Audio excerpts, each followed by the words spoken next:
안녕하십니까? BMW 코오롱 모터스 분당 전시장 BMW 지니어스 최용입니다. 오늘 소개해드릴 차량은 둘둘공디 그랑쿠페 럭셔리 모델에 대해서 간단하게 외부 및 실내에 대해서 소개해드리도록 하겠습니다. 이 차량의 가격은 4,670만 원을 나타내고 있고 어떤 매력을 가지는 차량인지 한번 알아보도록 하겠습니다. 먼저 차량의 전면을 보도록 하겠습니다. BMW를 상징하는 키드니 그릴을 볼 수가 있는데, 이 키드니 그릴 같은 경우는 이제 쿠페형 차량에답게 X6나 X2와 같이 기존의 키드니를 꺾어 놓은 형태를 가지고 있습니다. 그리고 헤드라이트 같은 경우는 최근에 출시되는 BMW 차량답게 2분의 1 육각 데일라이트를 사용을 하고 있습니다. 이 헤드라이트 같은 경우는 어댑티브 LED는 아니고 일반 LED를 사용하고 있습니다. 그리고 하단을 보시게 되면은 이 럭셔리 모델은 LED 안개등이 들어가 있기 때문에 야간에 좀 더 밝은 시야 확보가 가능합니다. 그리고 전체적으로 럭셔리 모델이다 보니까 키드니 그릴 같은 경우도 크롬을 많이 사용을 하고 있고, 그리고 범퍼 하단부에도 크롬은 아니지만 이 은색 재질의 플라스틱을 사용을 하고 있는 것을 볼 수가 있습니다. 이제 전면에서 느껴지는 부분은 이 시리즈 그랑쿠페는 전륜구동 모델이다 보니까 일반적인 BMW의 후륜구동 모델에 비해서 본닛의 길이는 조금 짧은 부분이 느껴지게 됩니다. 그래서 이제 전면에 대한 느낌을 좀 보여드렸고, 이어서 측면을 보도록 하겠습니다. 지금 측면을 보고 있는데, 이 측면에서 느껴지는 부분은 아무래도 기존 BMW의 후륜구동 베이스의 차량들은 이 프론트 오뱅이 굉장히 짧지만 이 차량은 전륜구동이다 보니까 그것보다는 조금 긴 모습을 볼 수가 있습니다. 그리고 이제 측면에서 보여지게 되면 이런 굵은 캐릭터 라인들이 이게 눈에 띄게 되고, 이 차량은 이제 쿠페형 세단이다 보니까 뒤쪽으로 갈수록 이 차량이 좀 날렵한 선을 나타내고 있습니다. 그래서 측면에서의 느낌은 이런 느낌을 좀 나타내게 되고, 먼저 앞에 휠 먼저 보도록 하겠습니다. 전륜의 휠 같은 경우는 둘두로에 45R에 17인치를 쓰고 있고, 앞에는 원피스톤 브레이크를 채택을 하고 있습니다. 그리고 나서 이 사이드 미러 같은 경우도 이게 뭐 별거는 아닌 부분일 수도 있지만 이 에어로 핀을 통해서 약간의 에어로 다이나믹을 강조를 하고 있는 모습입니다.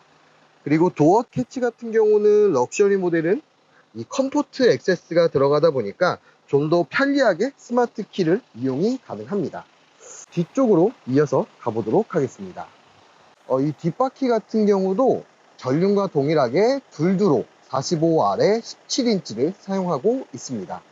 그리고 옆에서 봤을 때 이 후면부가 지금 아마 눈에 보이실 것 같은데, 이 테일램프가 뒤에서부터 옆까지 길게 뻗어 있어서 이런 느낌들이 차량에 좀 세련미를 더해주고 있는 모습입니다. 이 차량의 공인연비 같은 경우는 현재는 13.9km를 나타내고 있고 190마력의 40.8토크, 0에서 100km까지는 7.5초 정도 나오는 차량입니다.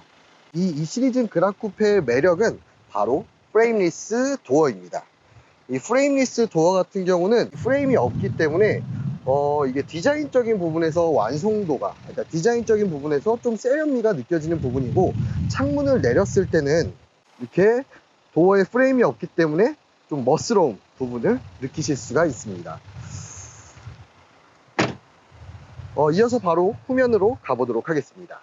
지금 이 시리즈 그랑쿠페 후면을 보고 있는데, 제가 봤을 때는 후면에서 가장 눈에 띄는 부분은 트렁크의 엣지 라인을 좀 끌어올려서 차량이 좀 빵빵해 보이는, 후면의 느낌이 좀 다부져 보이는 느낌을 가지게 되고, 이 테일램프 같은 경우도 최근에 BMW의 트렌드인 L자를 거꾸로 꺾어 놓은 형태, 약간 X6 같은 테일램프를 보여주게 되고, 이런 모습들이 측면까지 이어지기 때문에 뒤에서의 이 디자인의 완성도를 좀 끌어올려주는 요소가 아닐까라는 생각을 하게 됩니다. 뒤에 크롬바 같은 경우는 이렇게 연결이 되면서 차량이 좀 더 와이드해 보이는, 좀 더 넓어 보이는 효과를 나타내고 있습니다. 그리고 하단부 같은 경우는 이제 90mm 직경의 테일 파이프가 양쪽으로 이렇게 되어 있어서 이 차량이 그렇게 엄청 스포티한 차량은 아니지만 이 차량의 디자인적인 요소, 그 다음에 이 그랑쿠페가 나타내는 디자인을 좀 대변하고 있는 모습을 보여주게 됩니다. 이렇게 현재 차량의 전면, 측면, 후면에 대해서 봤고, 이어서 운전석 쪽 1열을 보도록 하겠습니다. 이렇게 문을 열어서 도어 쪽을 보여드리게 되면 지금 이쪽에는 워낙 지금 날씨가 밝아서 잘 보이지는 않지만 앰비언트 라이트가 들어오게 되고, 그리고 도어 캐치 쪽, 그 다음에 문 잠고 여는 버튼, 메모리 시트가 위치하게 되고, 사이드 미러 조절 레버, 그 다음에 윈도우 버튼들을 확인하실 수가 있습니다. 전체적으로 지금 럭셔리 모델 같은 경우는 지금 현재 시트의 모습을 보고 있는데, 이 시트는 현재 스포츠 시트가 적용이 되어 있습니다. 가축은 다코다 가죽이 적용이 되어 있어서 천연 가죽 시트가 적용되어 있다고 생각하시면 될 것 같습니다. 이 시트 같은 경우는 일반적인 앞뒤 위아래, 그 다음에 허벅지 받침을 조절하는 레버들이 위치하게 되고, 이쪽에 보시면 사이드 볼스터라 그래서 허리의 양쪽을 조여주는 버튼이 위치하게 되고, 이 아래쪽에는 요추 받침이 위치하고 있습니다. 이 요추 받침을 통해서 장거리 운행 시에 이제 허리를 튼튼하게 잡아주게 되고, 그 다음에 스포츠 시트다 보니까 이렇게 허벅지 받침이 위치하고 있는 것을 볼 수가 있습니다. 운전석에 앉아서 하나씩 간단하게 소개를 도와드리겠습니다. 현재 운전석에 앉아 있는 상태이고, 스티어링 휠 같은 경우는 스포츠 레더 스티어링 휠이 들어가 있으며, 전체적으로 그립감 같은 경우는 굉장히 좋은 편입니다. 그 다음에 이제 스티어링 휠 열선이 들어가 있고, 왼쪽은 크루즈 컨트롤 기능, 오른쪽은 멀티미디어 기능입니다. 계기판 같은 경우는 10.25인치 다기능 인스트루먼트 디스플레이가 들어가 있어서 이 가운데 지도를 볼 수 있을 뿐만 아니라 각종 정보들을 확인할 수가 있습니다. 그리고 나서 센터 페시아 쪽을 보여드리겠습니다. 이 센터 페시아 같은 경우는 가장 먼저 눈에 띄는 부분이 이 센터 디스플레이인데, 이 센터 디스플레이 같은 경우는 10.25인치 터치 디스플레이가 적용이 되어 있고, 기본적으로 이렇게 터치가 가능합니다. 그 다음에 이 차량은 애플 카플레이가 무선으로 연결이 되기 때문에 이렇게 애플 카플레이를 통해서 티맵이라든지 뭐 유튜브 뮤직, 그 다음에 카카오 앱이 네이버 지도 등을 활용할 수가 있습니다. 이 티맵은 아무래도 무선으로 작동하고 BMW 차량 같은 경우 무선으로 연결이 가능하기 때문에 그런 부분이 좀 편리한 점이 있지 않나 라는 생각을 가지게 되고, 아래쪽으로 내려보시면 투존 에어컨이 적용이 되어 있습니다. 비상 깜빡이가 위치하고, 이 하단 쪽은 즐겨찾기 버튼과 그 다음에 볼륨 조절 버튼이 있습니다. 그리고 이 아래쪽에는 이게 무선 충전이 되지는 않고 그냥 핸드폰을 수납하는 공간입니다. 그리고 컵홀더는 별건 아니지만 이런 크롬 장식을 통해서 조금은 더 고급스럽게 느껴지는 부분이 있습니다. 그리고 센터 콘솔 앞에는 기어 노브와 그다음에 조그 셔틀이 위치하게 되는데, 이 기어 노브 왼편에는 뭐 DSC를 끄는 버튼, 오토 스타트 앤 스탑, 그다음에 엔진 시동을 켜고 끄는 버튼, 주행 모드 변경, 오토 홀드 기능이 있고, 요거는 센터 모니터를 터치해서 조작도 가능하지만 이 조그 셔틀을 이용해서도 조작이 가능합니다. 그 다음에 이제 야간에는 이쪽에도 앰비언트 라이트가 들어와서 사실 야간에는 굉장히 좀 고급스럽게 느껴지는 부분이 있습니다. 그럼 앰비언트 라이트는 왼쪽 하단에 첨부를 해드리도록 하겠습니다. 그리고 나서 이제 조금 놀랐던 부분이 뭐냐면, 사실 이 시리즈 그랑 쿠페의 이 룸미러입니다.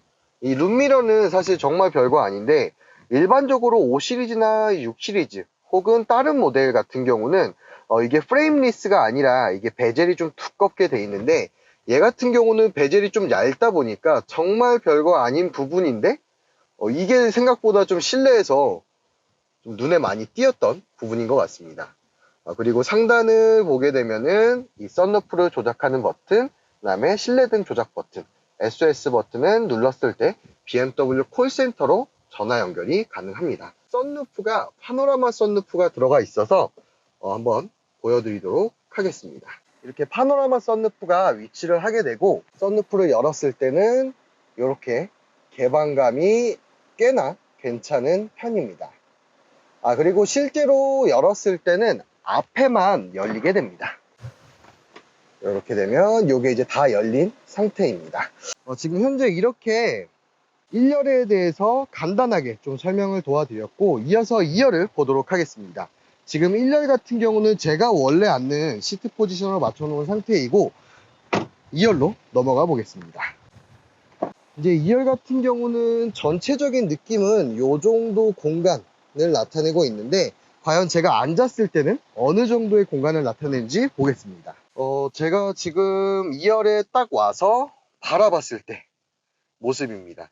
뒤에서 바라봤을 때 센터페시아의 느낌은 이런 느낌을 좀 나타내고 있고, 레그룸 같은 경우는 딱 편하게 지금 꼿꼿이 좀 앉은 상태인데, 그랬을 때 주먹이 하나, 두 개는 좀 힘들고 하나 반 정도 들어가는 상태이고, 좀 편안하게 앉았을 때는 이런 느낌, 좀 편안하게 앉았을 때 지금 이런 상태의 느낌을 나타내고, 주먹이 딱 하나 정도, 이 안쪽에 지금 파져 있는 형태여서 생각보다는 엄청 답답하다고 느껴지지는 않고 있습니다. 네, 제가 지금 이제 둘둘궁디 럭셔리 모델의 2열에 앉아 있는 상태인데, 이 2열에서의 느낌을 좀 헤드룸을 설명을 드리면, 제가 이제 꼿꼿이 앉았을 때는 사실 한 3cm, 3, 4cm 정도의 이제 헤드룸이 지금 남아있는 상태이고, 좀 편안하게 앉았을 때는 주먹 요런 식으로 했을 때 요 정도 들어가는 형태이기 때문에, 이제 제 키가 170 정도 되는데 실질적으로 꼿꼿이 세우면 거의 틈이 없고,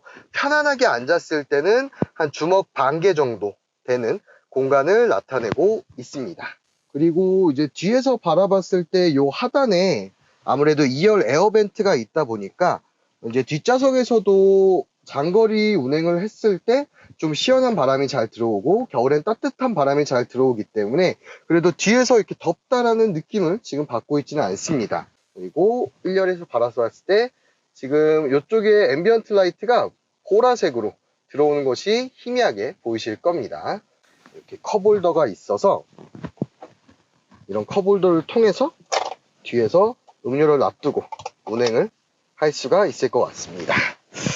이렇게 지금 2열에 대해서 이제 제 착자감 느낌, 그리고 옵션에 대해서 설명을 드렸고, 마지막으로 트렁크 공간에 대해서 가보도록 하겠습니다.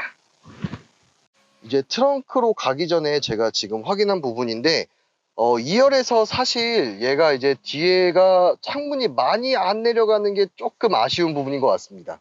이 창문이 많이 안 내려가서 실질적으로 요 정도 열리는 공간을 나타내고 있습니다. 이 트렁크 같은 경우는 이 차량은 430리터 정도의 트렁크 공간을 나타내고 있습니다. 이 트렁크의 전체적인 실루엣은 이제 이런 느낌을 나타내게 되고, 이게 딱 봤을 때 생각보다 그렇게 크지 않은데라고 생각을 했는데, 이 하단에 굉장히 넓은 공간이 이렇게 또 위치하고 있습니다. 이게 생각보다 깊이는 한 15cm 정도 되는 것 같고, 요 하단이 생각보다 공간이 넓어서 아래쪽에다가 이제 좀 시끄러울 만한 짐들을 놔둘 수 있는 공간이 되지 않나 라는 생각을 하게 됩니다. 뒷좌석 폴딩이 따로따로 4대, 2대4로 가능하기 때문에 긴 짐 같은 것들은 이 폴딩 레버를 젖혀서 폴딩이 가능할 것으로 보여집니다. 이렇게 오늘은 둘둘궁디 그랑쿠페 럭셔리에 대한 외관 및 실내에 대해서 설명을 도와드렸습니다. 이 시리즈 그랑쿠페 같은 경우는 제가 오늘은 시승기가 아니기 때문에 간단하게만 말씀을 드리면, 생각보다 진동 소음이 굉장히 적고, 그리고 전륜구동이지만 어느 정도의 퍼포먼스도 느낄 수 있는 차량이었습니다. 이 시리즈 그랑쿠페에 대해서 좀 더 궁금하시거나 시리즈 그랑쿠페 말고도 이 다른 차량에 대해서 궁금하시다면 BMW 코오롱 모터스 분당전 시장에서 상담 및 시승을 도와드리겠습니다. 감사합니다.